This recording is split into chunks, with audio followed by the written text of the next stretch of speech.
வணக்கம் வணக்கம் ஃப்ரெண்ட்ஸ். வணக்கம் ஃப்ரெண்ட்ஸ். எல்லாம் நல்லா இருக்கீங்களா? நல்லா இருக்கீங்களா? டீ காஃபி சாப்பிட்டீங்களா? அருமையான தரிசனம் இன்னைக்கு. இப்போ நான் எங்கே இருக்கணும்னா வனபத்ரகாளி அம்மன் கோயில், அதாவது இந்த மேட்டுப்பாளையத்தில் பத்ரகாளி அம்மன் கோயில் பயங்கர விசேஷம்.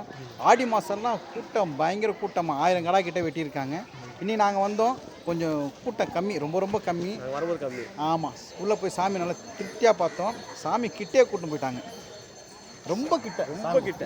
எட்டலாம் அந்த அளவுக்கு போய் சாமி ஐயர் காமிச்சாரு. செம்மையா தரிசனம். ஆமாம், ரொம்ப நன்றி. அந்த வீடியோலாம் ஒரு ஐயர் நம்ம கூட்டிட்டு போய் காமிச்சாரு. அந்த வீடியோ வந்து லென்த் வீடியோவில் வரும் பாருங்கள். இன்றைக்கி இங்கே வரணும் சொல்லிட்டு இருக்குது. சாமியை பார்த்தாச்சு திருப்தி.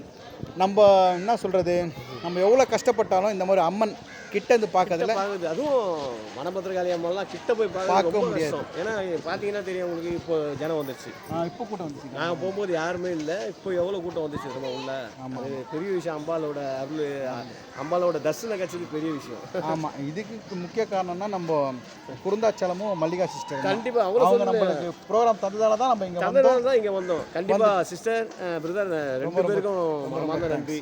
ஓகே, இதே மாதிரி நிகழ்ச்சி சிறப்பாக நாங்கள் நடத்துவோம். அதே நான் வீடியோ போடுறோம். உங்கள் வீட்டில் எதனா விசேஷங்கள், எதனா திருமண நிகழ்ச்சிகள் எங்களை காண்டாக்ட் பண்ணுங்கள்.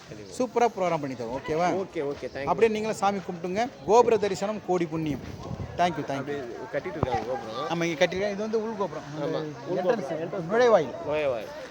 கோபுரம் கட்டின்னு இருக்காங்க, ராஜகோபுரம் கட்டின்னு இருக்காங்க. ஓகே, இங்கே நடி சேர்க்குறேன்.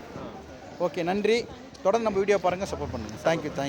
இப்போ மறுபடியும் ரூம் போயிட்டு மேக்கப் எல்லாம் போட்டு சாயங்காலம் ரெடி ஆகணும். கொஞ்சம் ரெஸ்ட் எடுத்துக்கணும். நைட்டெல்லாம் சரியாக தூக்கம் இல்லை. தேங்க்யூ.